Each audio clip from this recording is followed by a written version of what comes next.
In this introductory video, I'll provide a high-level overview of Sage Data, which was formerly called Data Planet. We'll take a quick look at the data and functionality available with Sage Data, but we won't dive deeply.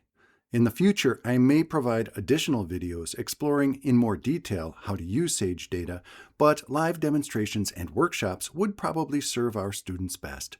So please feel free to contact the library at mnsu.libwizard.com/f/workshop for additional information or to schedule a demonstration.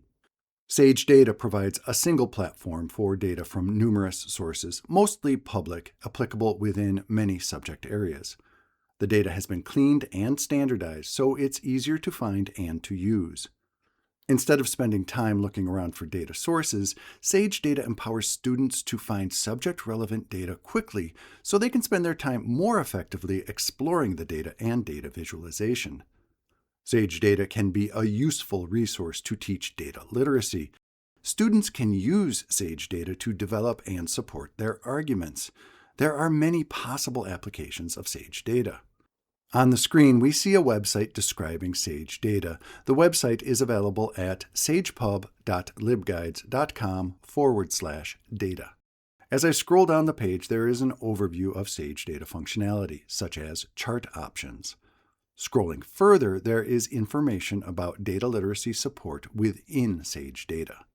Scrolling back up, we could explore other tabs on the website.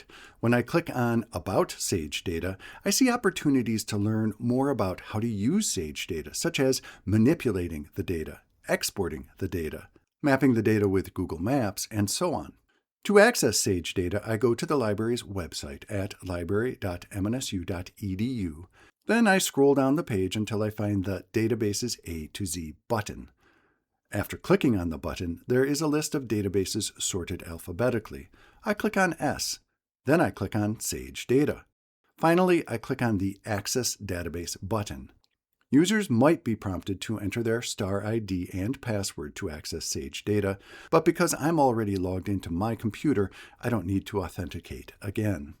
On the screen, we see the landing page for Sage Data, which is the Home tab. We could search for data using natural language, or we can browse for data by subject, source, or geography. There are 16 subjects listed, including 1. Agriculture and food, 2. Banking, finance, and insurance, 3. Criminal justice and law enforcement, 4. Education, 5. Energy resources and industries, and so on. When I click on the Datasets tab, I see essentially the same options to browse the data. If I click on any of the subjects, I can drill down into data topics or data sets. For example, when I click on Agriculture and Food, I see a list of data topics. When I click on Farm Count, I see further options to explore acres per farm, farm count, or land in farms. When I click on acres per farm, I see a line chart, or sometimes I see an area chart, showing the average of acres per farm in the USA from 1950 to 2024. The data source is clearly labeled as the United States Department of Agriculture. When I click on State, I see a list of states. The first state, Alabama, has been automatically loaded. I can compare the average of acres per farm in Alabama to Arkansas by clicking on Arkansas. Now I see two lines on the line chart showing that the average of acres per farm for both states has risen over the years, but Arkansas farms are now, on average, larger than Alabama farms.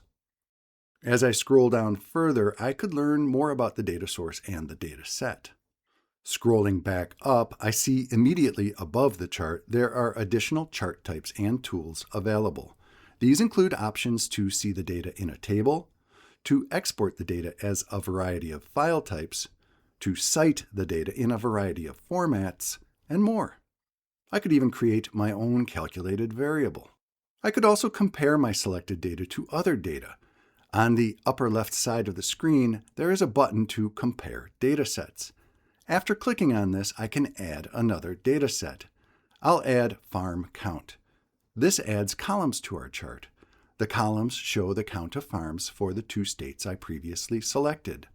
The chart shows that over time, as the count of farms has decreased, the average of acres per farm has increased. The farm count data is from 1910 to 2024, so there is a meaningful time period overlap.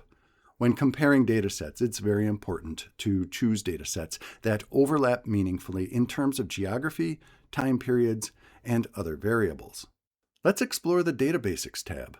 There are several brief tutorials available on this tab, such as how to interpret a data visualization.